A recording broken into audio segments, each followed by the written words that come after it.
Di sini gue akan bahas rahasia dari para top 1% dari populasi.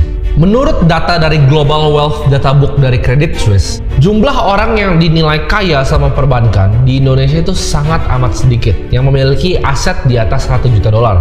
2% itu punya aset sekitar 1,5 miliar sampai 15 miliar, tapi yang di atas 15 miliar itu hanya 0,1.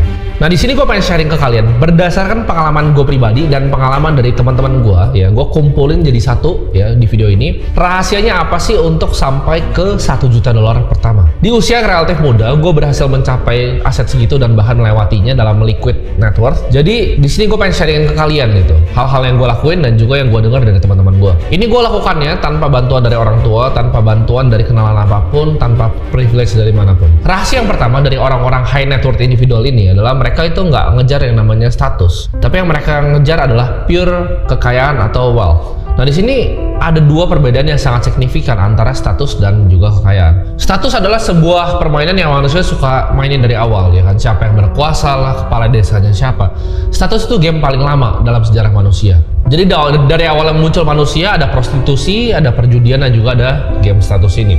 Politik itu adalah contoh dari game status. Jadi kalau kita ngelihat ya di politik itu nggak semua orang bisa selalu di atas. Tapi itu ada eranya. Bahkan presiden pun ada eranya. Ya, presiden yang dulu dipampang di sekolah kita itu setiap kali ada gambar Pancasila dan mukanya, sekarang ada yang udah nggak ada lagi. Gitu. Politik itu terus berganti. Ya, jadi status itu berganti dan status adalah zero sum game. Jadi untuk seorang bisa naik harus ada orang yang tarik lagi. Nah, beberapa game status itu orang banyak yang nggak sadar mereka terperangkap di game status. Bahkan biasanya orang-orang yang ngomong seperti ini, orang yang punya uang itu adalah orang jahat, ya. Gue hidup nggak butuh uang kok, gue hidup udah sangat bahagia nggak butuh uang. Itu sebenarnya game status untuk ngomong bahwa gue lebih baik dibanding lu.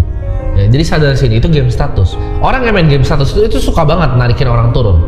Jadi orang bilang, ini teranglah dia, ini orang tua kaya, ini begini. Itu dia main game status. Artinya gue nggak bisa seperti lu, ya udah gue lebih baik dari lu gitu. Itulah game status. Dan dia akan coba serang-serang semua orang. Jadi karena gue bilang tadi zero sum, untuk lu bisa gain sebuah status, lu harus serang orang. Dan orang itu harus jatuh untuk lu bisa naik di atas dia. Jadi caranya macam-macam. Dengan bilang uangnya dia bikin haram lah, dia inilah itu game status semuanya. Nah, rahasia dari orang-orang kaya ini adalah mereka nggak peduli dengan game-game status ini. Yang mereka peduli adalah game kekayaan, di mana kekayaan itu adalah positive sum, bukan zero sum. Jadi lu nggak harus narik orang turun, tapi yang lu lakukan adalah apa? Lu ciptakan sebuah value di masyarakat. Lu ciptakan sebuah value, ya, lalu masyarakat akan kasih IOU-nya. Karena lu udah berbuat sesuatu ke mereka, mereka reward lu berupa uang. Jadi itu yang banyak orang nggak bisa telan, yaitu bikin uang adalah sebuah skill. Making money is a skill, ya. Karena gini,